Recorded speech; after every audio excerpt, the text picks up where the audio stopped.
I saw a girl who looked exactly like my twin daughters. And that was only the beginning. I was pumping gas when I saw her.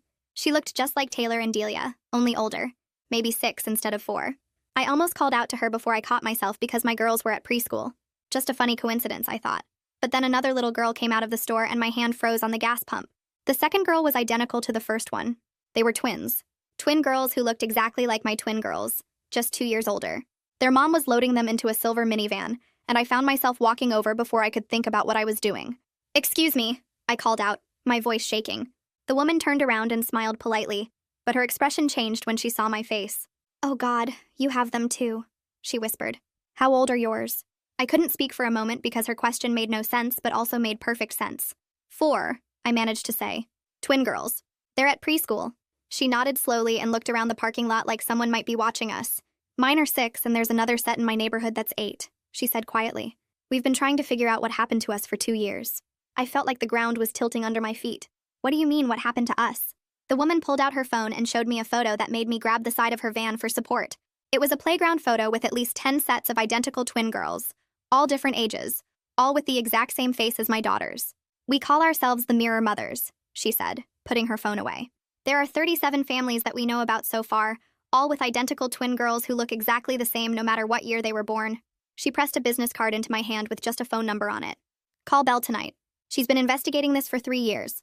The woman grabbed her daughter's hands and started walking away but turned back. "Did you use fertility treatments?"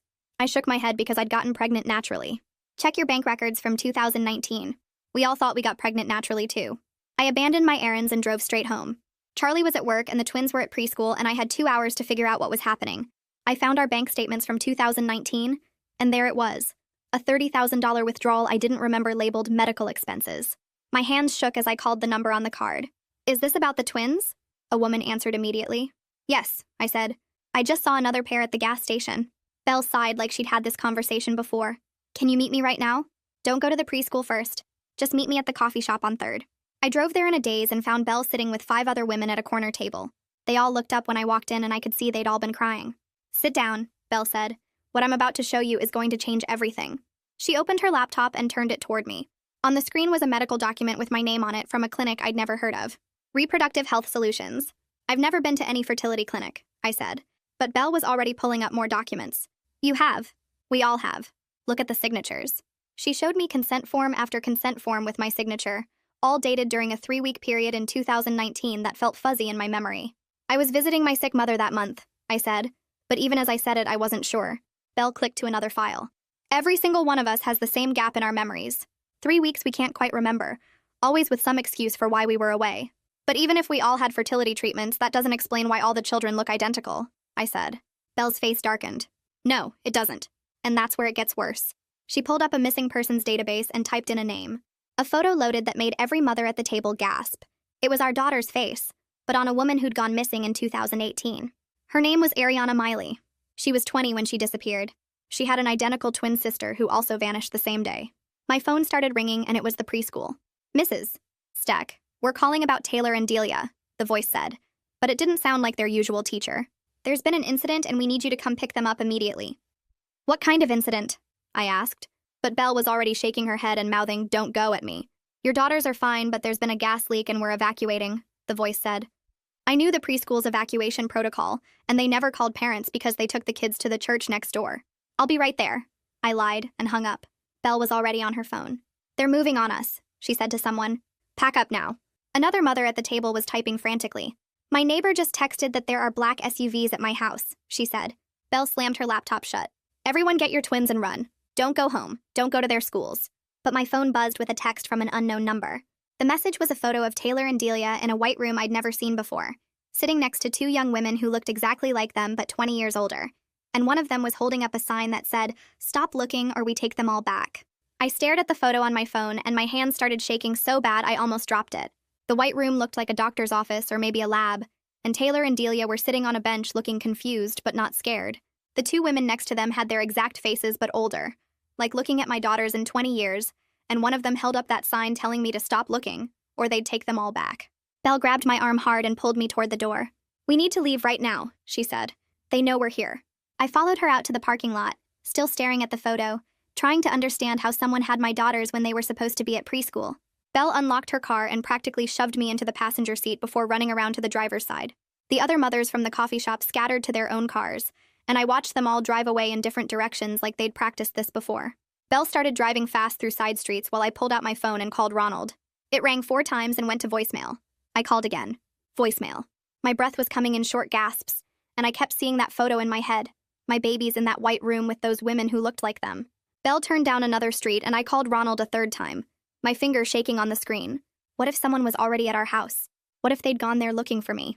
Belle glanced over and told me to keep trying, her voice calm even though she was driving like we were being chased.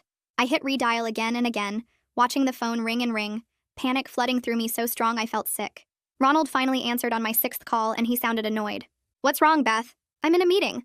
I tried to explain about the photo, but my words came out jumbled and he asked me to slow down. I forced myself to speak clearly and told him someone had Taylor and Delia. Someone took a picture of them in a white room. There was a long silence on the other end. Beth, are you feeling okay? He asked and his tone made me want to scream. The girls are at preschool, remember? You dropped them off this morning. I told him about the photo and the threatening message and he went quiet again. Have you been drinking? He finally said, and my blood boiled. I'm completely sober, I said through clenched teeth. Someone is threatening our daughters and you're asking if I'm drunk? He sighed like I was being difficult and said he was at work and everything was fine and maybe I should go home and rest. I hung up on him. Belle pulled into a parking lot behind a library and turned off the car. She reached into her bag and pulled out her own phone, scrolling through old messages. Look, she said, showing me a text from 2 years ago. It was almost identical to mine. A photo of her daughters in a white room with adult lookalikes and a threatening message. She scrolled through more messages, showing me a pattern of surveillance and intimidation going back years. They use fear to keep us isolated, Belle explained. They want us too scared to talk to each other or investigate. But in 3 years, they've never actually taken anyone's children. It's all threats designed to make us panic and do something stupid. I stared at the messages, feeling my heart rate start to slow down a little. The preschool had confirmed there was no gas leak, which meant someone had called pretending to be staff to try to make me rush over there in a panic. I forced myself to breathe slowly and think clearly instead of just reacting in fear. What did I actually know for certain? My daughters were at preschool where I'd dropped them off this morning. The photo could have been taken any time, maybe even faked somehow. The threatening message was meant to scare me into doing something predictable, like running to the school or going home alone. Belle was right that they wanted me isolated and panicking. I looked at her and asked what I should do. She said the first step was to stop reacting emotionally to every new shock and start thinking strategically. They wanted me scared and alone, so I needed to stay calm and work with the other mothers. Belle pulled out a worn notebook filled with handwritten notes and showed me pages of detailed records. The Mirror Group had been tracking surveillance patterns for 3 years, documenting when families received threats and what triggered them. She showed me a list of safety protocols they'd developed, including code words for school pickups, and rotating who retrieved children so the same person wasn't predictable. There were notes about which families had been followed and when, patterns of escalation that happened after certain actions. She explained that every mother in the group had been through this initial panic phase, and they'd learned that documentation and preparation were better than fear. I read through the pages, seeing how organized and systematic they'd become. I realized I needed to stop just reacting to each new piece of information and start documenting everything myself. Belle handed me a fresh notebook from her bag and told me to write down every detail I could remember. I started with the gas station encounter, describing the woman and her daughters, what we'd talked about, the photo she'd shown me.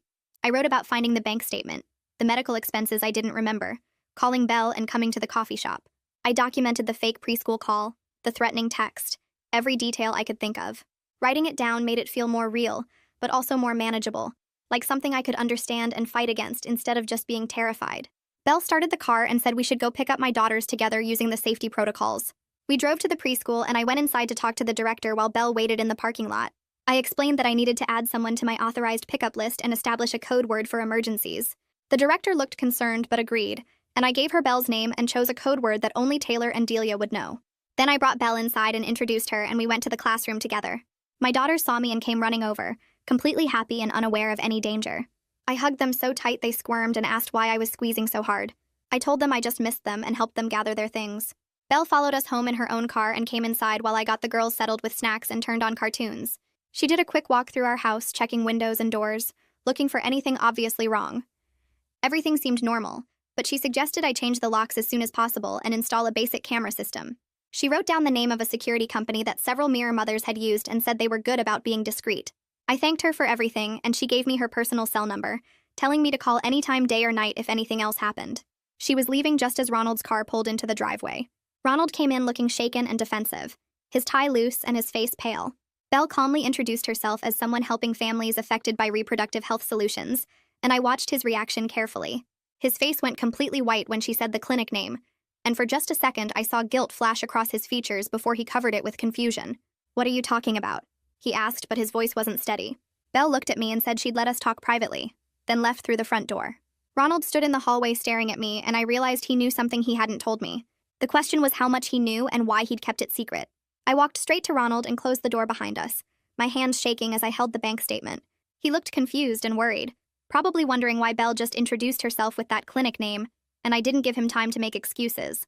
I asked him directly if he knew anything about the $30,000 or reproductive health solutions, watching his face carefully for any sign that he was hiding something from me.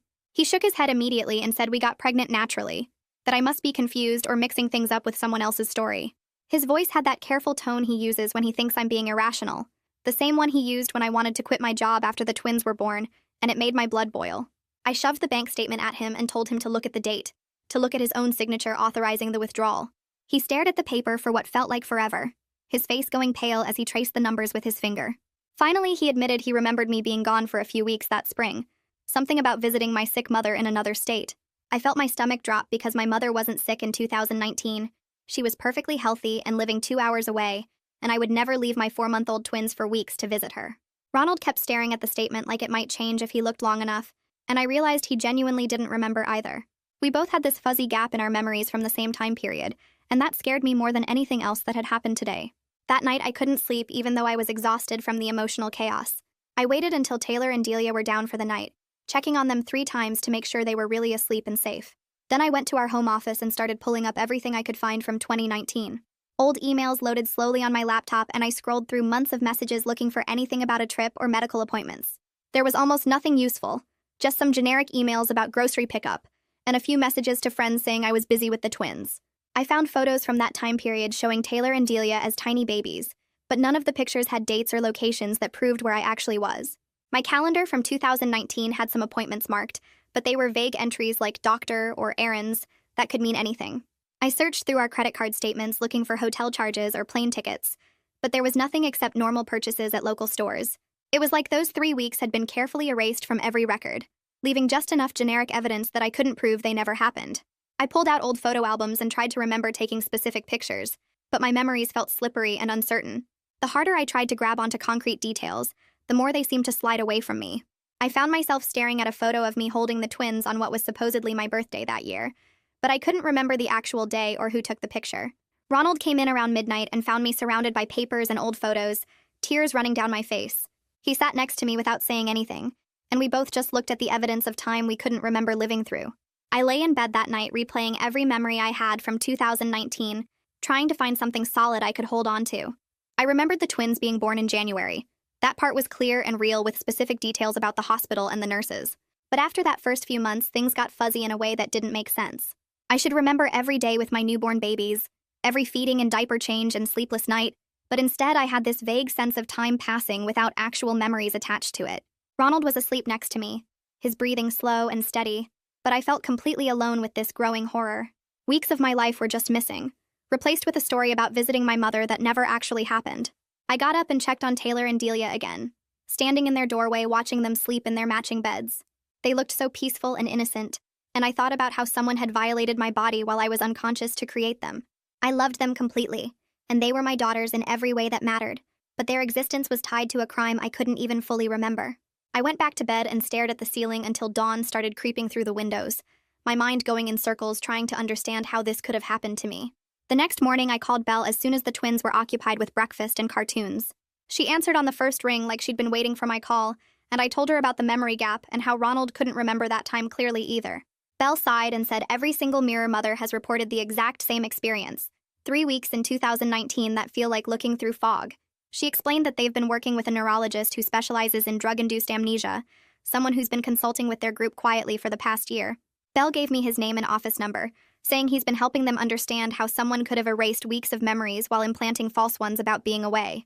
She warned me that getting those memories back might not be possible, that some types of amnesia drugs cause permanent gaps that can never be recovered. I wrote down the neurologist's information with shaking hands and thanked her for everything she was doing to help us. Belle told me not to lose hope, that even without the memories, we had enough evidence to prove what happened and hold someone accountable. After we hung up, I sat in the kitchen listening to my daughters laugh at their show in the next room, and I made a decision to fight for them no matter what it took. I called my sister and asked if she could watch the girls for the day, making up something about urgent errands I needed to run. She agreed immediately because she's always happy to spend time with her nieces, but I could hear the concern in her voice when she asked if everything was okay. I told her I'd explain soon, which was true, but also a way to avoid the conversation I wasn't ready to have yet. She came over within an hour, and the twins were excited to see their aunt, running to hug her legs as soon as she walked in. My sister looked at me closely and said I seemed stressed. Was I taking care of myself? Did I need help with anything? I almost broke down right there and told her everything, but I couldn't put that burden on her when I barely understood it myself. Instead, I just hugged her and said I appreciated her watching the girls, that I'd be back by dinner time. Taylor and Delia barely noticed when I left because they were already pulling out toys to show their aunt, and I was grateful they were too young to sense how scared I was. Belle picked me up at the corner near my house, and we drove across town to a park with open fields where we could see anyone approaching from far away. She explained that the Mirror mothers had learned to be careful about meeting locations after a few families reported being followed by unmarked cars. We parked near the playground and walked to a picnic table where 3 other women were already waiting, all of them looking as tired and scared as I felt. Belle introduced me using just my first name, and the women nodded in understanding, not offering their own names right away. We sat down, and one of the mothers started talking about her experience, how she'd found the same mysterious medical charge in her bank records, and had the same fuzzy memories from 2019. Another woman described getting threatening messages after she started asking questions, photos of her daughters at the school with warnings to stop investigating. The third mother showed me pictures on her phone of her twins who were 8 years old, and I stared at faces that could have been Taylor and Delia in a few years. Every detail they shared matched my own experience so perfectly, it was like hearing my own story told by different people. We compared our bank statements and found that all the withdrawals had gone through the same medical billing company, the one that no longer existed. The similarities were overwhelming and chilling, making it impossible to dismiss this as coincidence or mistake. One of the mothers pulled out her phone and scrolled to her daughter's baby photos, then held it next to pictures I showed her of Taylor and Delia as newborns. The babies in both photos could have been the same children, identical down to the shape of their ears and the exact shade of their hair. We all stared at the images in silence because seeing it like that made the whole thing undeniable and real. Another mother's twins were 8 years old, and she showed me current photos of them at a soccer game. Their faces mature, but still clearly the same as my daughter's faces. Looking at those older girls felt like seeing into the future, like watching Taylor and Delia grow up and fast forward, and my stomach twisted with the wrongness of it all. The mother with the 8-year-old said quietly that at least our daughters had each other, that they'd never be alone even when they learned the truth about how they came to exist. I thought about that, and realized she was right, that Taylor and Delia would always have their twin no matter what else happened. But it also meant they'd both carry the same burden of knowing their existence came from someone's crime against me, and possibly against Ariana Miley. Belle waited until we'd all shared our stories before explaining what she'd learned over her 3 years of investigating. She said they'd been trying to work quietly to avoid spooking whoever was behind this, gathering evidence and connecting families without drawing attention. But the threatening messages had been getting worse lately, more frequent and more specific, which meant someone was watching them closely and getting nervous. Belle thought it was time to bring in legal help and possibly law enforcement, even though she knew some mothers were scared of losing custody if authorities decided we were unstable or unfit. One of the women at the table started crying and said she couldn't risk her daughters being taken away, that she'd rather live in fear than lose them to the system. Another mother argued that staying quiet was more dangerous, that whoever did this to us was still out there and might do it to other women. Belle listened to both sides and then said firmly that she believed we were stronger together than scattered and silent, that collective action was our best protection. I found myself agreeing with her because hiding felt like letting them win, like accepting what they'd done to us without fighting back. A car pulled into the parking lot and we all tensed until we saw it was just a woman with a legal briefcase getting out. Belle stood up and waved her over, introducing her as Henrietta May, an attorney who specializes in medical malpractice and reproductive rights. Henrietta was probably in her 50s with gray hair pulled back in a neat bun, and she had this calm confidence that made me feel slightly less panicked. She sat down at our picnic table and pulled out a yellow legal pad, asking each of us to tell her our stories from the beginning. Henrietta listened without interrupting or showing shock, just taking detailed notes and occasionally asking specific questions about dates or documents. She wanted to know exact amounts of the bank withdrawals, whether we'd kept the threatening messages, if any of us had tried to contact the clinic directly. When we'd all finished talking, Henrietta looked at her notes for a long moment before speaking. She explained that if we were drugged and subjected to medical procedures without informed consent, that constituted both criminal assault and grounds for major civil litigation. Her voice was matter of fact but not cold, like she was explaining serious crimes while also acknowledging our humanity as victims. Henrietta said the first step was securing our children's safety through protective orders, while building a case with documented evidence, and she asked if we were willing to let her represent us as a group. I looked around the table at the other mothers' faces and saw my own determination reflected back at me, and I knew we were all thinking the same thing about protecting our daughters no matter what it cost us. Henrietta pulled a thick folder from her briefcase and spread several documents across the picnic table in front of us. She pointed to the first page and explained that what happened to us qualified as criminal assault because someone drugged us and performed medical procedures without our real consent. The forged signatures on those consent forms didn't matter because we were incapacitated when we supposedly signed them. She said we also had grounds for major civil lawsuits against the clinic and anyone involved in funding or operating it. Her voice stayed calm and professional as she outlined our options, making the whole nightmare feel slightly more manageable because someone finally understood how serious this was. Henrietta explained that the first step was securing protective orders for our children, while building a documented case with medical records and financial evidence. She asked if I was ready to let her represent me officially, and I nodded before she even finished the question. She slid a stack of forms across the table and handed me a pen, explaining each document as I signed. The authorization forms would let her request my complete medical records from any facility that might have treated me. Henrietta warned that filing these requests would likely trigger a response from whoever was monitoring us because they'd know we were taking legal action. She said we needed to move quickly on multiple fronts before they could destroy evidence or intimidate us into backing down. That afternoon, Henrietta drove to her office downtown while I followed in my car, and I watched her march into the building with her briefcase like she was going to war for us. She filed formal requests for my complete medical records from Reproductive Health Solutions and every clinic affiliated with them in the state.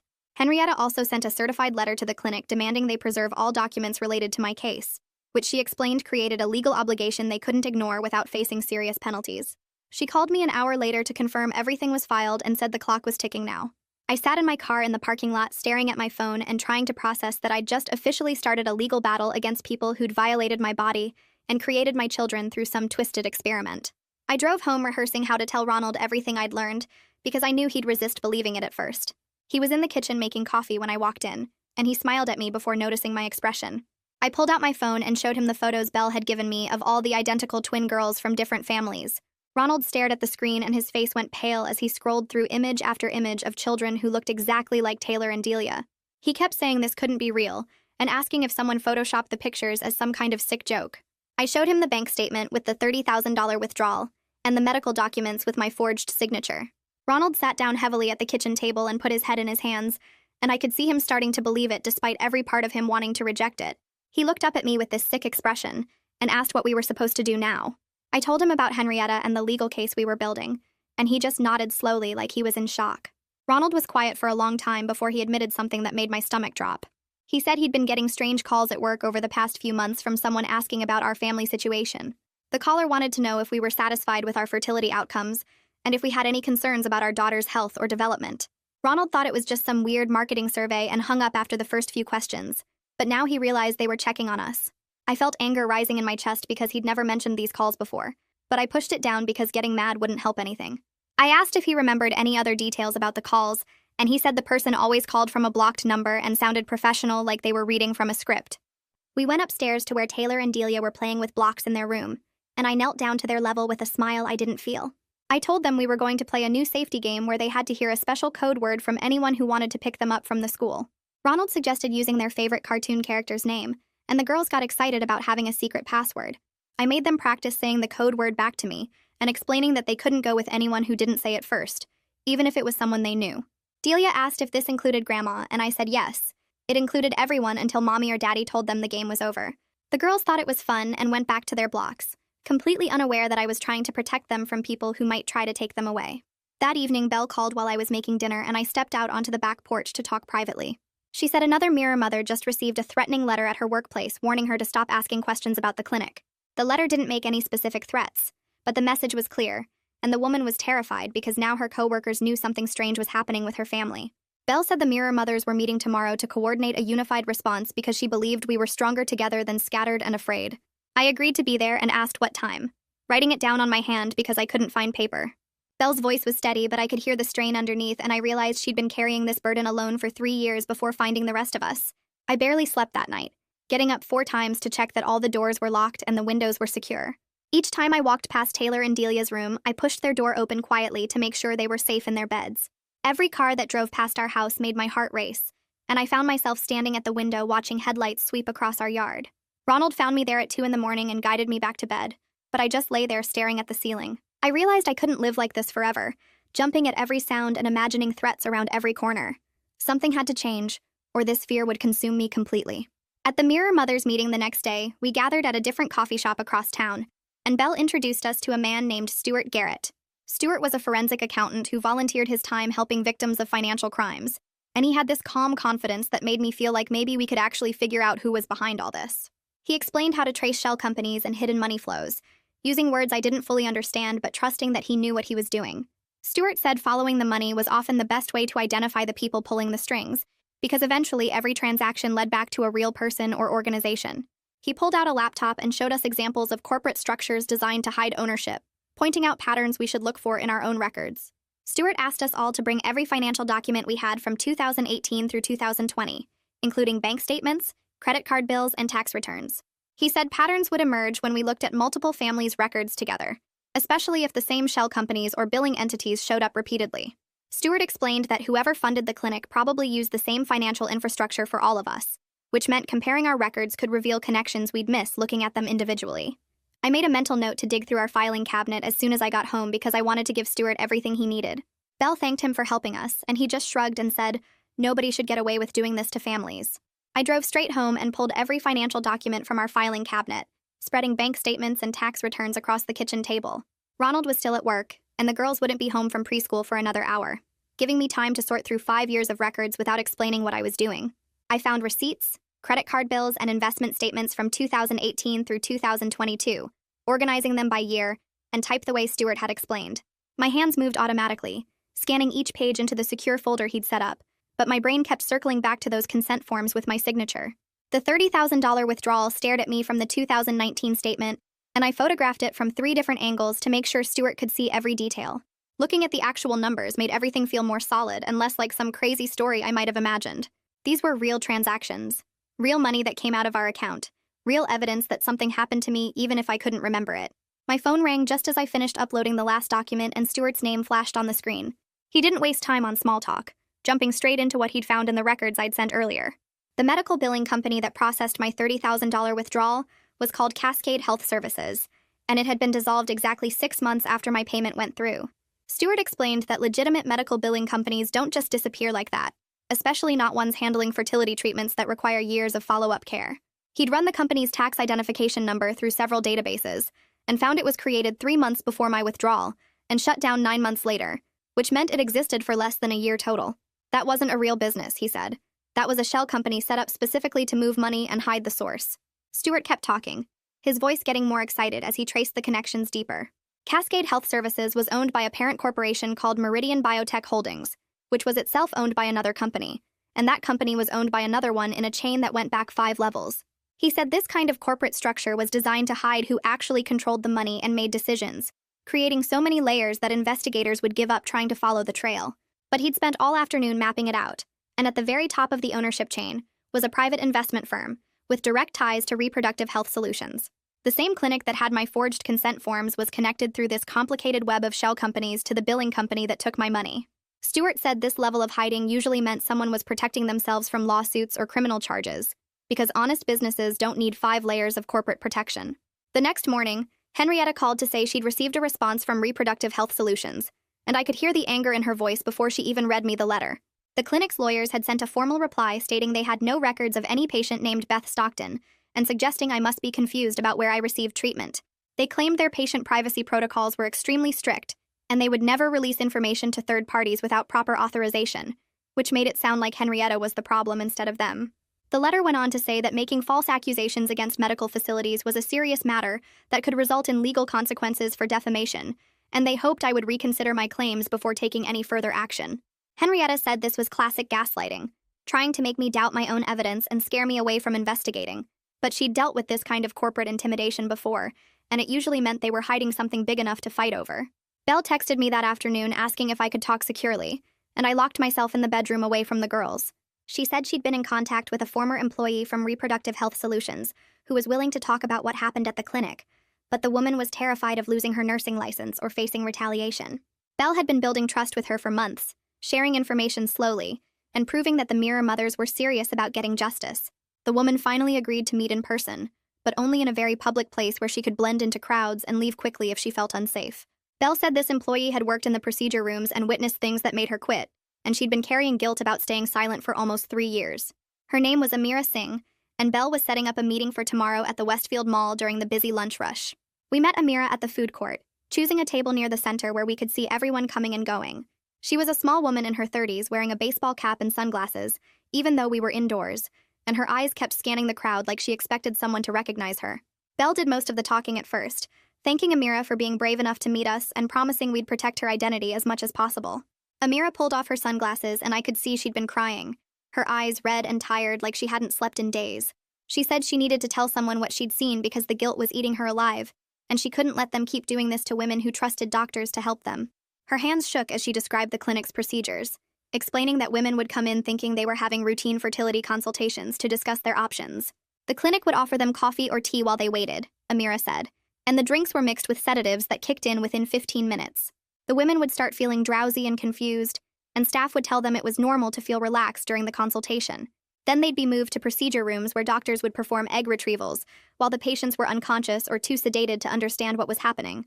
Amira said the women would wake up hours later with vague memories of signing papers and talking to doctors, but they couldn't remember the actual procedures. The clinic told the staff this was an approved experimental protocol for reducing patient anxiety, and they claimed there was an ethics board that had reviewed and authorized everything. But Amira never saw any documentation from this supposed ethics board, and when she asked questions, her supervisor told her to focus on her job and trust that the doctors knew what they were doing. She described the embryo splitting process in detail that made my stomach turn.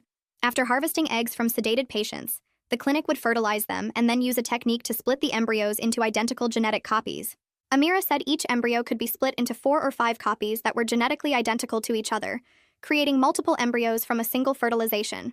These copied embryos would then be implanted in different women during separate procedures, always creating twins because the clinic implanted 2 embryos per patient to increase success rates. That's why all our daughters were identical, she explained, because we all received embryos that came from the same original source and were split into copies. Amira quit when she realized the women weren't actually consenting to any of this, that they'd been drugged and manipulated into procedures they never agreed to undergo. I felt sick hearing her confirm that someone had violated my body while I was unconscious and unable to protect myself.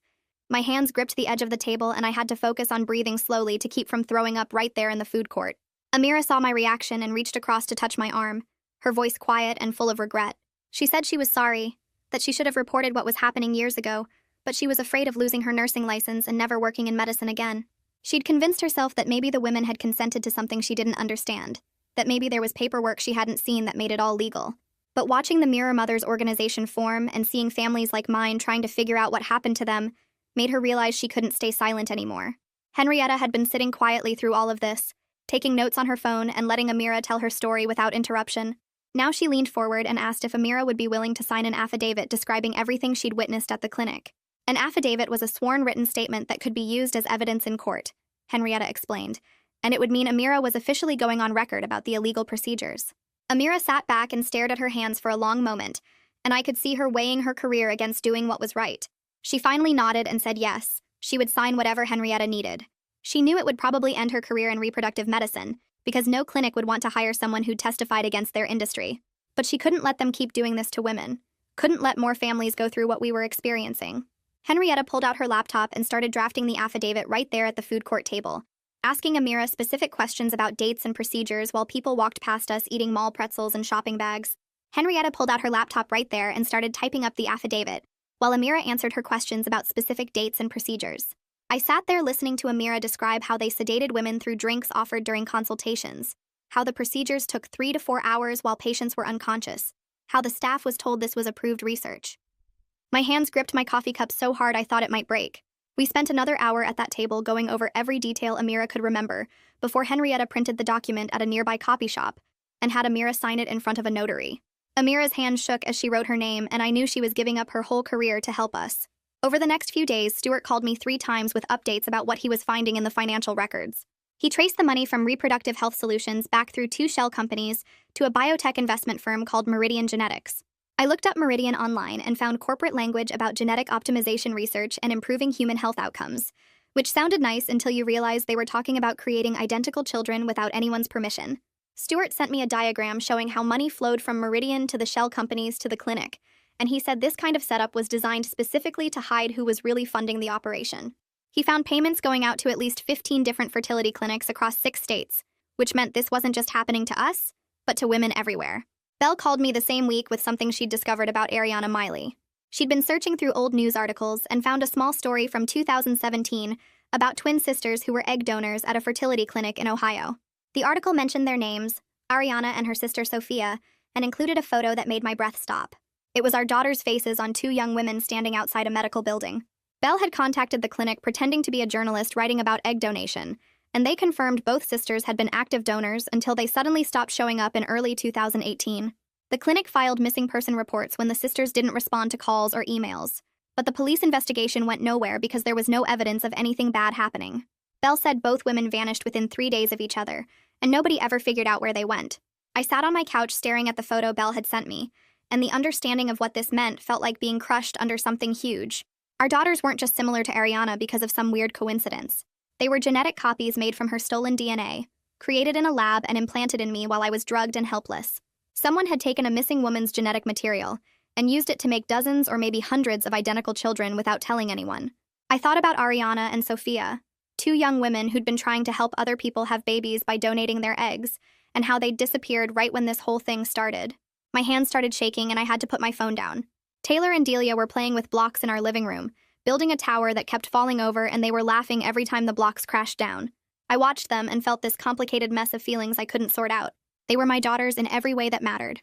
I'd carried them for 9 months, felt them kick inside me, stayed up all night when they were sick, taught them to walk and talk and use the bathroom. But their existence came from crimes committed against me, and probably against Ariana too. Someone had violated my body while I was unconscious, and someone had maybe hurt or killed a young woman to steal her DNA. I loved Taylor and Delia more than anything in the world, but knowing how they came to exist made me feel sick. Henrietta called that afternoon to say she was filing a police report on behalf of all the Mirror mothers. She had Amira's signed affidavit describing the illegal procedures, Stuart's financial documents showing the shell company connections, and statements from 30 families about the memory gaps and threatening messages. She said we had enough evidence now that the police couldn't ignore us, and she'd arranged for us to meet with a detective who handled complex cases. The meeting was scheduled for the next morning at the police station, and Henrietta told me to bring Ronald if he was willing to come. Ronald took the morning off work, and we drove to the station together in silence. The detective's name was Quentin Aldrich, and he looked like he was in his 50s with gray hair and tired eyes. He listened to Henrietta present all our evidence without saying much, just taking notes and asking a few questions about dates and locations. When she finished, he sat back in his chair and was quiet for a long moment. He said this would be an extremely hard case to investigate because it involved multiple states and possibly federal crimes like human trafficking and medical fraud. He couldn't promise us quick results because these things took months or even years to build properly. But he looked at Amira's affidavit and Stuart's financial documents and said the evidence was strong enough that he agreed it needed a full investigation.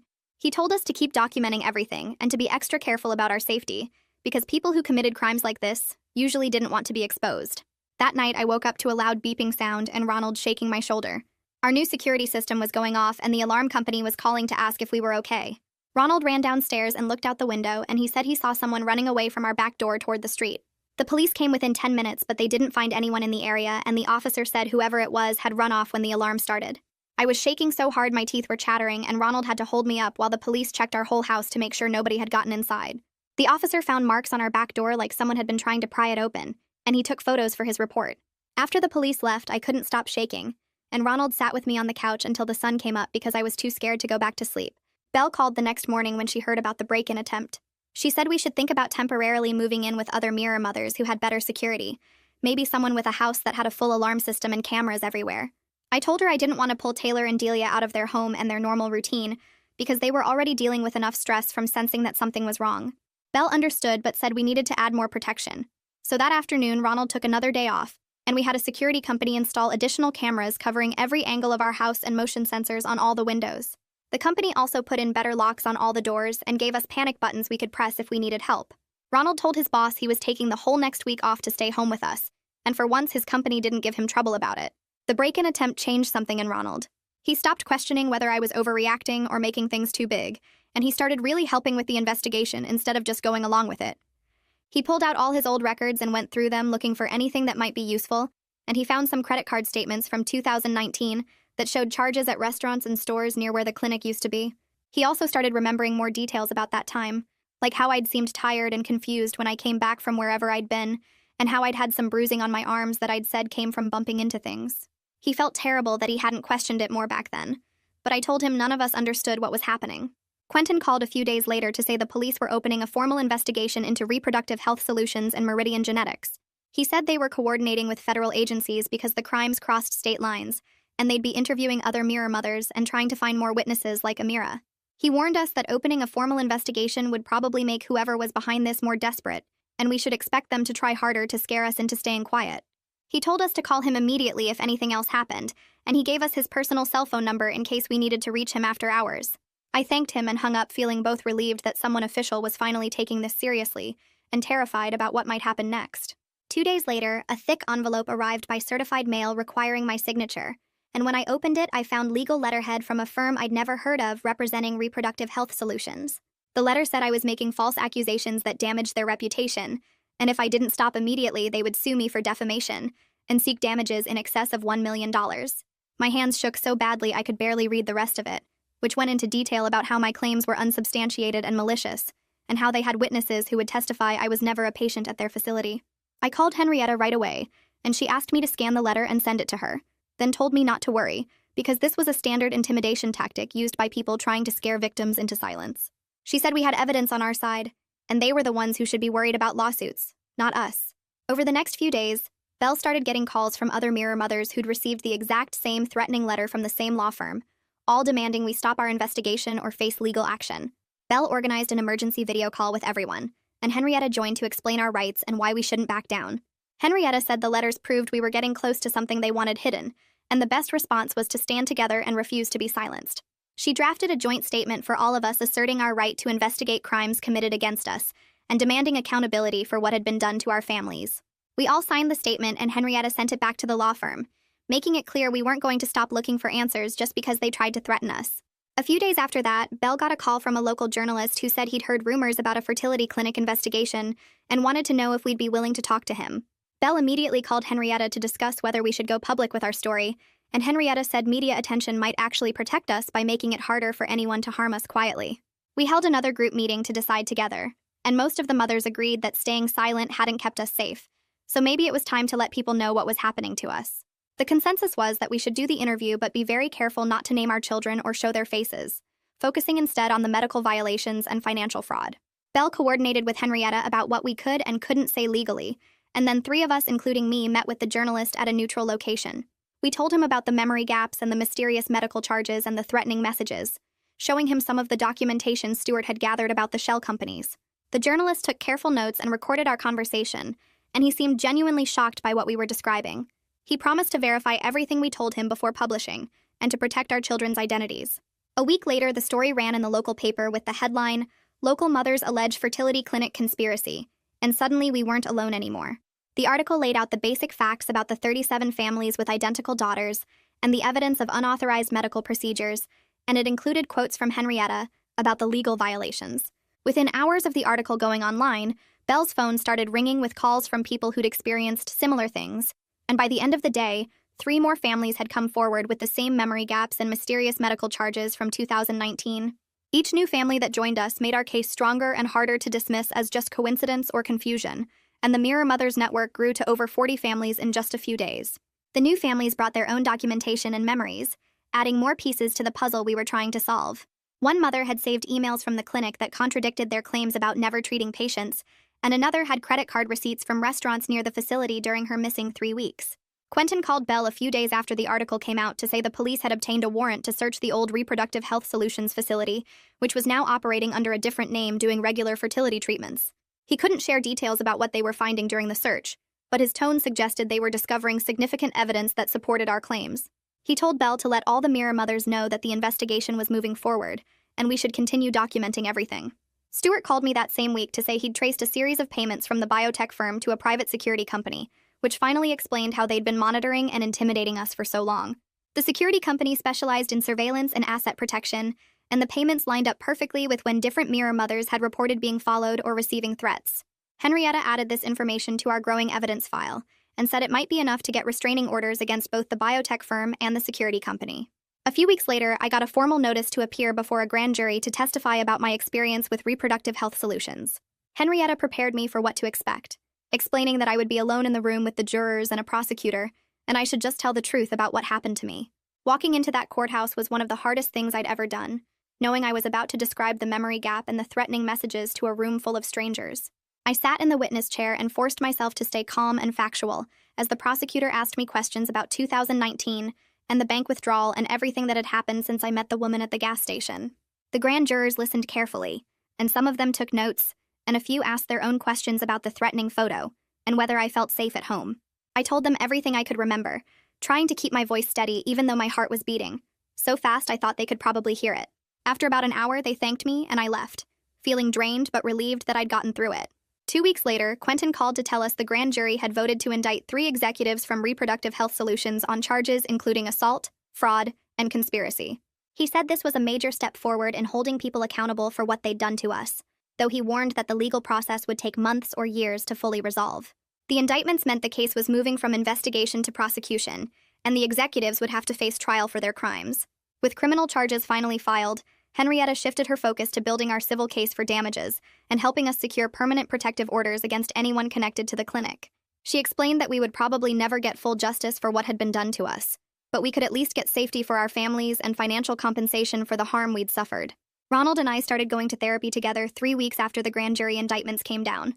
Our therapist was a woman in her 50s who specialized in trauma, and she had us sit on opposite ends of a couch in her office that smelled like lavender. The first session was awkward because Ronald kept insisting he didn't remember anything about 2019 either, and I kept wanting to blame him for not protecting us, even though I knew that wasn't fair.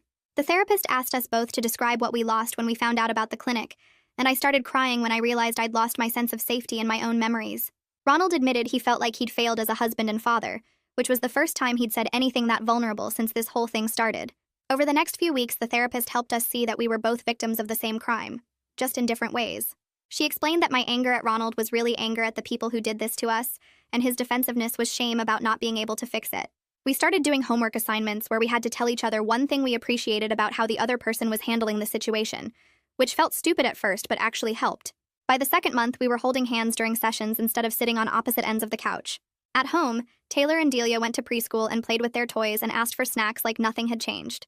I watched them carefully for signs that they sensed the tension, but they seemed completely fine. They didn't know about the threatening messages or the court case or the fact that their genetic material came from a missing woman. I was grateful every single day that they were too young to understand any of it.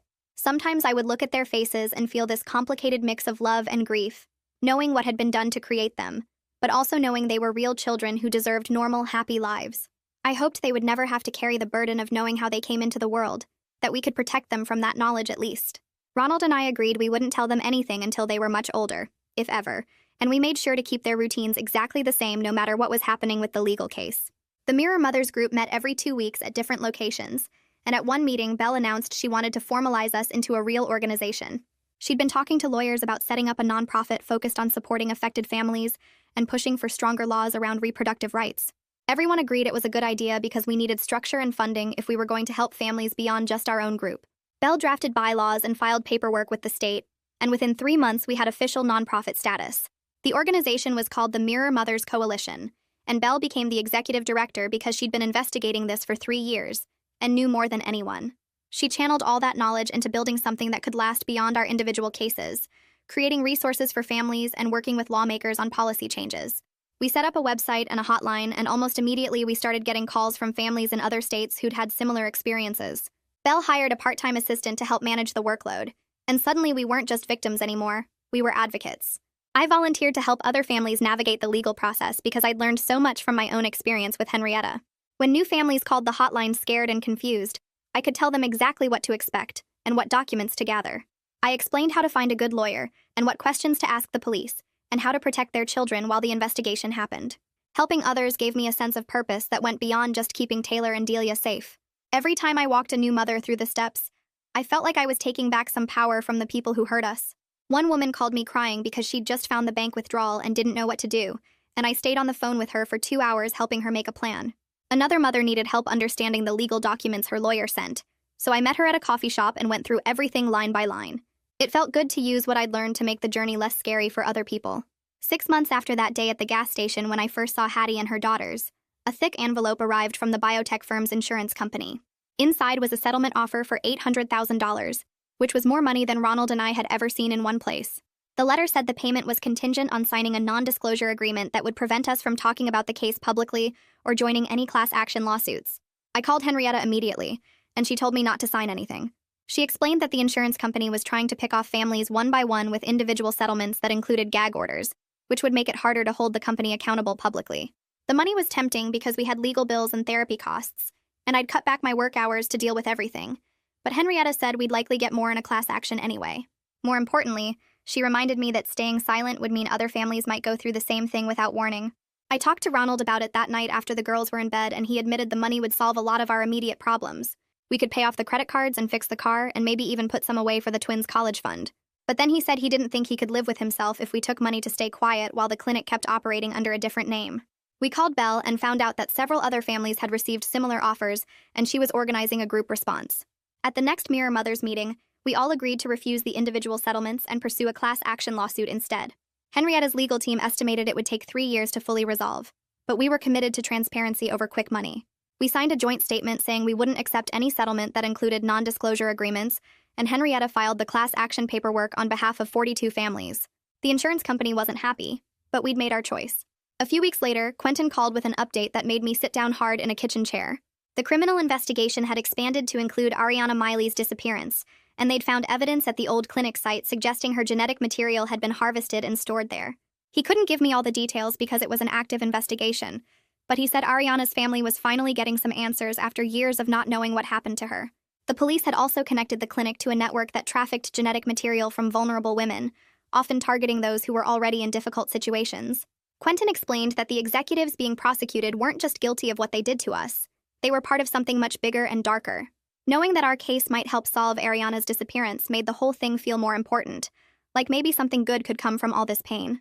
Ronald came home one evening and told me he'd gotten a new job with better hours and better pay. His old company had been understanding about all the court dates and therapy appointments, but the schedule was unpredictable, and he was missing too much of the girls' lives. The new position was Monday through Friday, 9 to 5, with no weekend shifts or late nights. He'd be home for dinner every night and available for school pickups when needed. We slowly started rebuilding trust through consistent honesty and shared therapy sessions, learning to talk about hard things instead of avoiding them. Our marriage wasn't what it was before all this happened, but we were creating something different that might actually be stronger. We'd both been through trauma and come out the other side still choosing each other, which felt like an accomplishment. Some nights we'd sit on the couch after the girls were asleep and just talk about normal things like what to have for dinner, or whether we should repaint the kitchen, and those ordinary moments felt precious. On a sunny Saturday morning, I took Taylor and Delia to the park near our house. They ran straight for the swings, their identical faces lit up with pure joy as they pumped their legs to go higher. I pushed them and listened to their laughter and felt this fierce, protective love wash over me. Whatever crimes had been committed to create them, they were real children who deserved all the love and protection I could give them. They didn't ask to be born this way, didn't choose to be part of some twisted experiment. I would spend the rest of my life making sure they had both safety and happiness, that they grew up knowing they were wanted and cherished. Watching them play, I realized that the most important thing wasn't understanding exactly what happened in 2019 or making sure every person involved faced justice.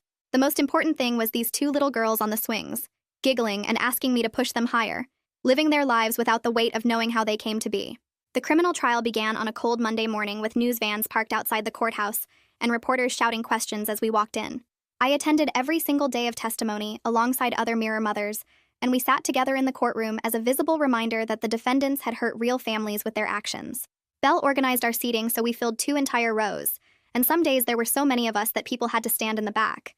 The prosecution called witness after witness describing the clinic's procedures, and the forged consent forms, and the shell companies used to hide money. Amira testified about what she'd seen as a nurse, and I watched the jury's faces change as they realized the scope of what had been done. Stewart explained the financial trail in terms everyone could understand, showing how the defendants had profited from our violation. Each day of testimony added another layer to the story, building a case that felt impossible to deny. The defense attorneys made their closing arguments trying to create doubt about the documentation, but the jury deliberated for only 6 hours before returning guilty verdicts on 2 of the 3 executives.